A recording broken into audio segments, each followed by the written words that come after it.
Welcome to the WanderLearn Show. This is the 200th episode. Incredible how fast it's gone by. I've been recording it weekly, and here we are, just 200 weeks later. To celebrate this 200th episode, I thought I would answer some listener questions. In fact, 6 different questions that I've received, and here they are. I'm going to turn each one of them that is personal into a practical step as well. So the first question is are you ever scared? The second question will be, what motivates you? Number 3, who is your favorite author? Number 4, what is your favorite quotation? Number 5, what direction is the United States headed now that we are so polarized? And number 6, what is the future of cryptocurrencies? So I will go ahead and answer each one of these. Let's start with number 1. Are you ever scared? Short answer is no. And I'm going to give practical steps for those people who are listening who might have a tendency to get scared. First of all, what is the definition of scared? According to Merriam-Webster, it is that you are fearful, frightened not easily, but that you are frightened, and finally panic. And those are feelings I just don't get hit with. And I've been in some difficult situations. I was just reflecting on this, and I was thinking, what would be a situation where I should have been scared?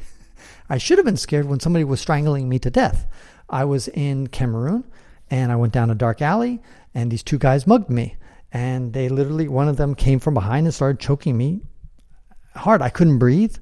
And the other guy was going through my pockets, trying to steal my phone and steal my wallet. They did manage to get my wallet, but not my phone.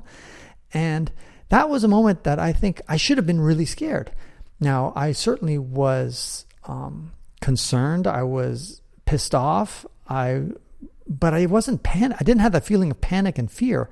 For some reason, I didn't think that this guy could have a knife and he could kill me. He could strangle me to death. I never once had the idea that I could die in this situation, even though theoretically I could get very hurt.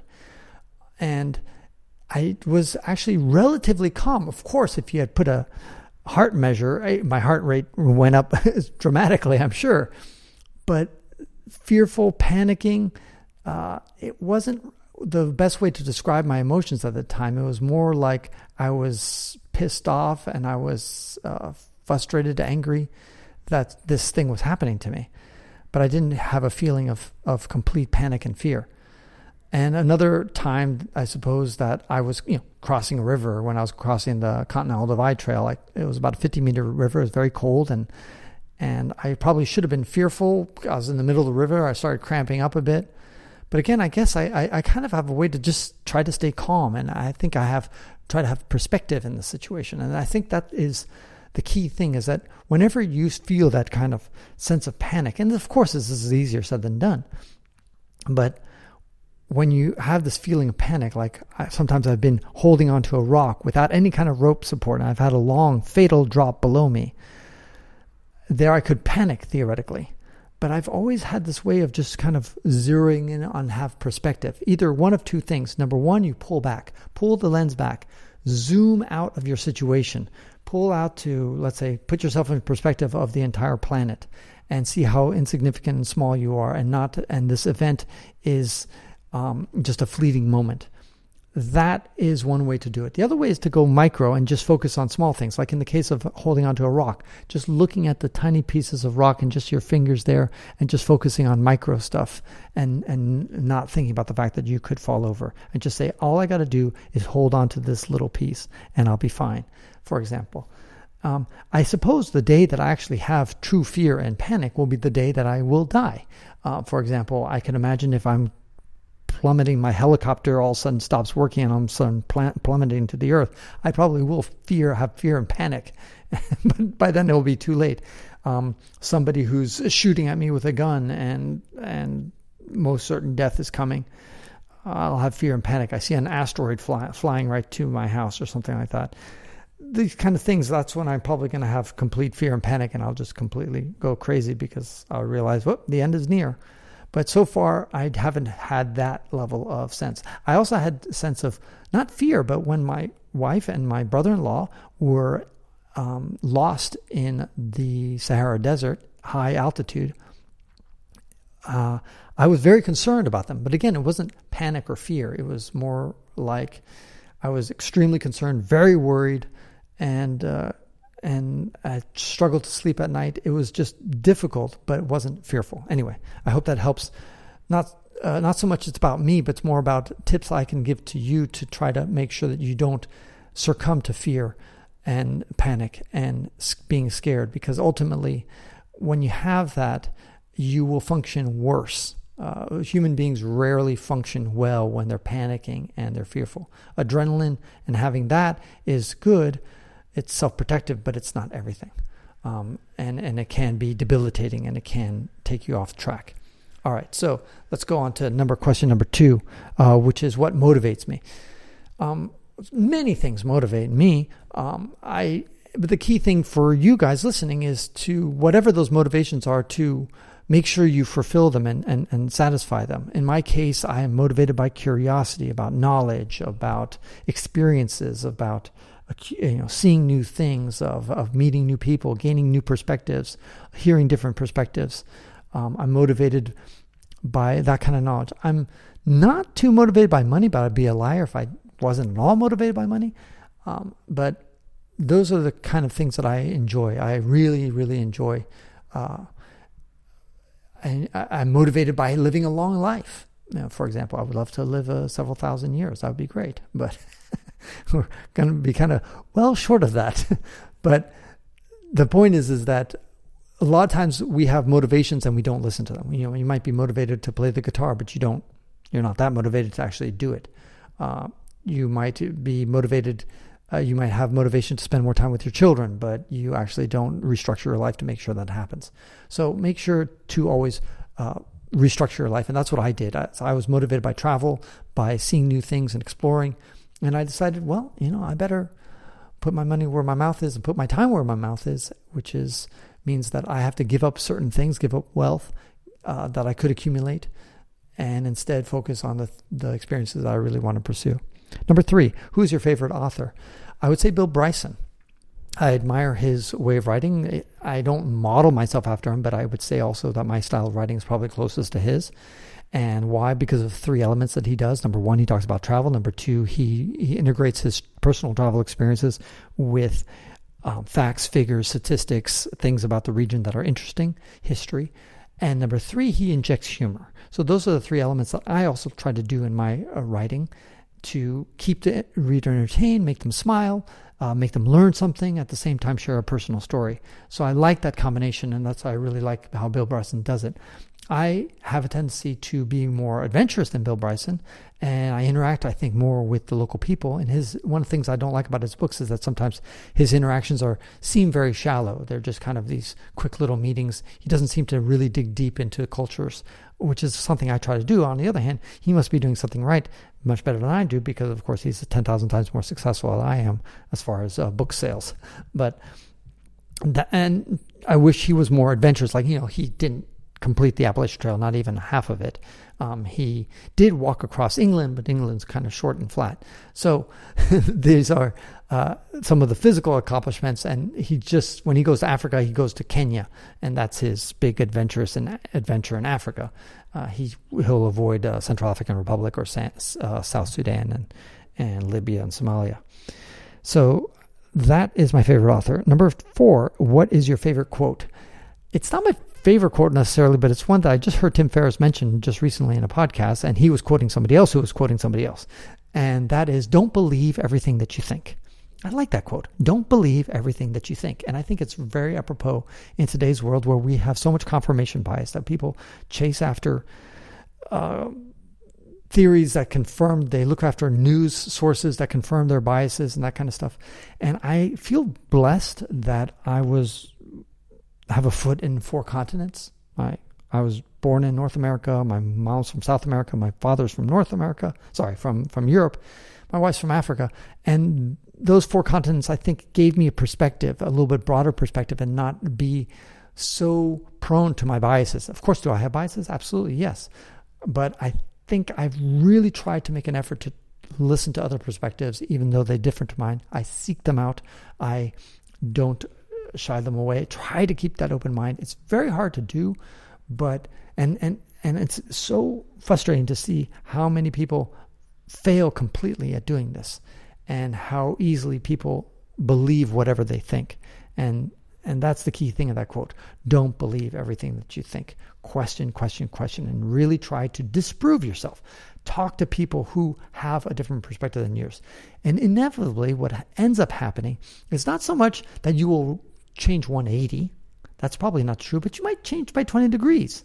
You might change a little bit. You will become a little bit more nuanced in your viewpoints. You'll realize, this perspective, I can get it. For example, let's just take one issue that just popped in my head. For example, defunding the police. You might be adamant on one side of the fence or the other. But by talking to people on the other side, all of a sudden you will most likely inch over a little bit more and comprehend the other side a little bit more and not be so dogmatic and one-sided in your viewpoint on that particular issue. For example, Ukraine and Russia. Again, very polarizing issue. Either for or against. Very strong. And again, if you somehow try to listen and for most people who are listening to this podcast are probably taking the pro-Ukrainian side. I try to do my best to try to understand the Russian perspective and get their point of view. Israel and Palestine, same thing. Trump versus not Trump, anti-Trump.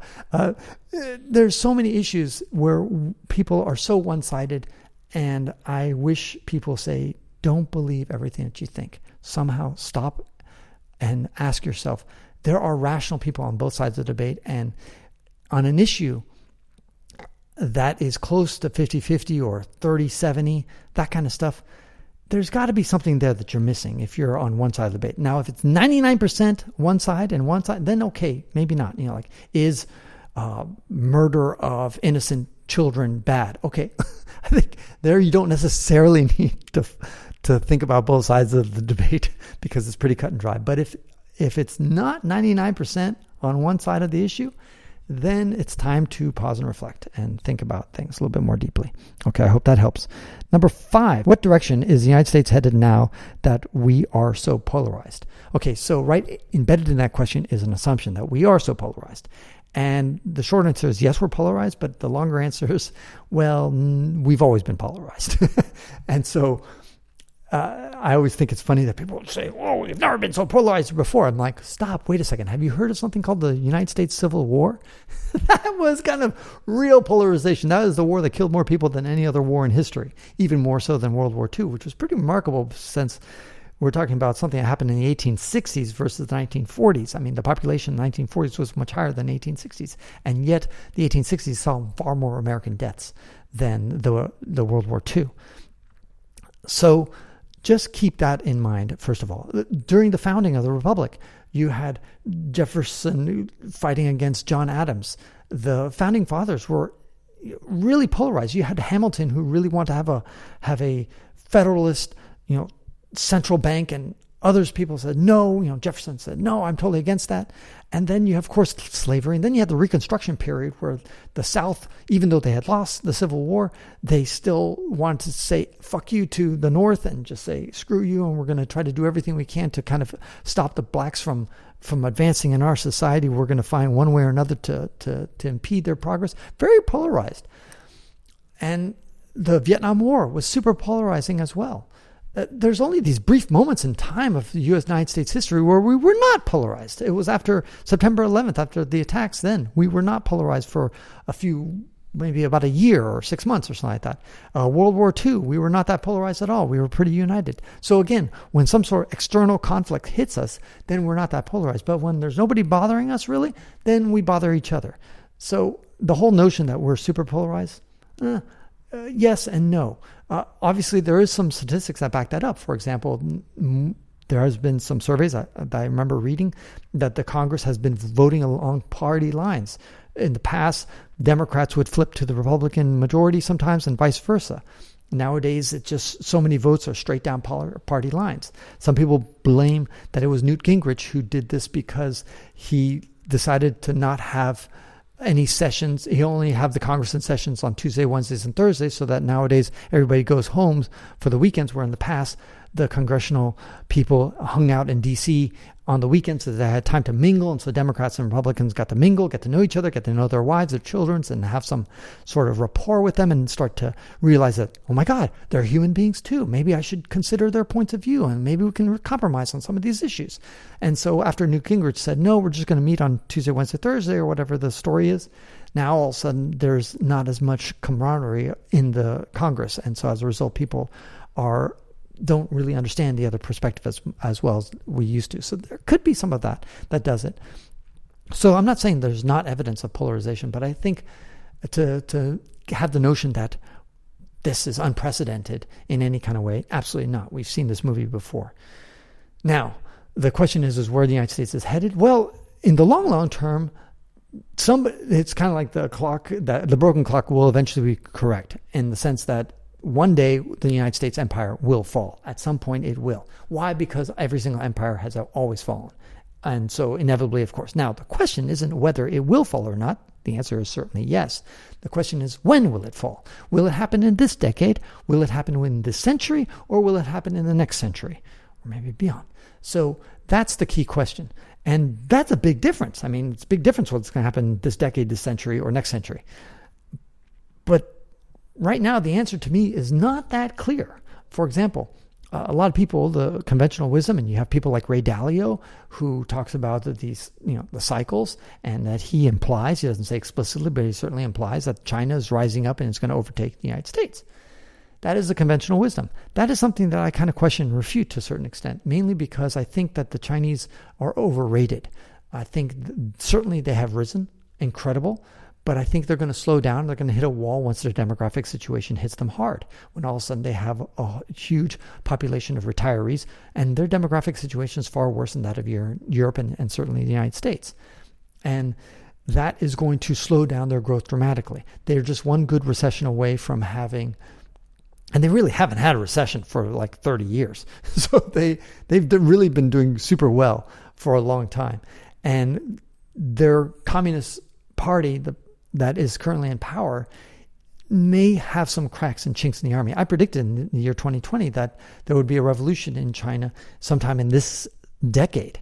Now, I looked at the demographic data actually recently, and I looked at it more closely, and I realized that their bulge in their demographics, well, they're still mostly in the 50s right now. So I think they need to get into the 70s. So when I predicted that it was going to happen in this decade, that China would undergo a massive change, it might actually take until the 2030s. So be aware of that's when China could really have some big problems, in the 2030s, or at the end of the 2020s at the earliest, where they're going to have this demographic problem, this demographic bomb that's going to hurt them badly. So we'll see about that. And I think that is what's going to slow down China's rise. And the other thing that hurts China is that they don't have that many friends. I mean, think about it. They're kind of friends with Russia, but not really. They're certainly not friends with... I guess they're kind of friends with North Korea. Well, that doesn't really do them much, right? They're certainly enemies with Japan. Japan doesn't like them. Taiwan hates them. And a lot of the countries around them don't like them. India doesn't like them. So they have no allies around them. And then you look at Africa. I mean, Africa's sort of allied to them, but it's not going to give them a whole lot of power. And a lot of African countries, they have good feelings about China, but they're not in bed with them. Europe doesn't really like China. So who likes China? I mean, that's the problem, is that the United States has a lot of people who hate the United States, especially in the Middle East, that's for sure. But in general, the United States has a lot of allies. That's why they have 800 military bases all around the world. They've got a lot of allies. China doesn't have that. China has, I think, one military base. I know it's in Djibouti, but they're trying to establish maybe one other military base or two other military bases. You compare that to 800. They're not even close. So that's going to be a big problem for China. If they want to really take over the world or become a superpower, they need friends. And right now, China is not making any kind of real friendships. And that's where the United States still has a heavy lead.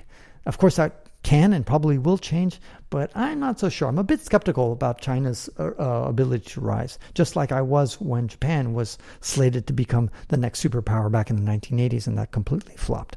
And finally, the question is, what is the future of cryptocurrency? I think the short answer is that it's going to become big. cryptocurrency is going to is here to stay. For people who think it's a passing fad, it's only been around for 12 years and it's going to go away. It's a tulip mania. They don't understand how manias work. Manias in general are short-lived events. They last for months, maybe a couple of years, but it really doesn't go on for 12 years. So once something goes on for 12 years, it's kind of like people who were saying that the internet was just a fad and it's just going to go away. And there were certainly several articles in the 1990s that were proclaiming it's just a fad. Also, if you remember the .bomb collapse after all the Super Bowl ads, and around 2000, 2001, there was all this hype about the internet, and a bunch of companies crashed, including things like Webvan. If people remember Webvan, that was a delivery service. Oh my God, that's never going to work. And it was a complete catastrophe, and it lost billions of dollars. But in the end, we now have food delivery services all over the place. And we have grocery delivery services all over the place. So in the end, the Webvan idea was proven out. Pets.com was a complete disaster as well. But now again, you can have pet food delivered all over the place, and there's several providers doing that as well. So a lot of the ideas that seem stupid in the time, they eventually kind of work their way out. They just need a little bit more time to finally mature and coalesce. And the same thing is true with cryptocurrencies. A lot of people are denying that cryptocurrencies are going to play a role.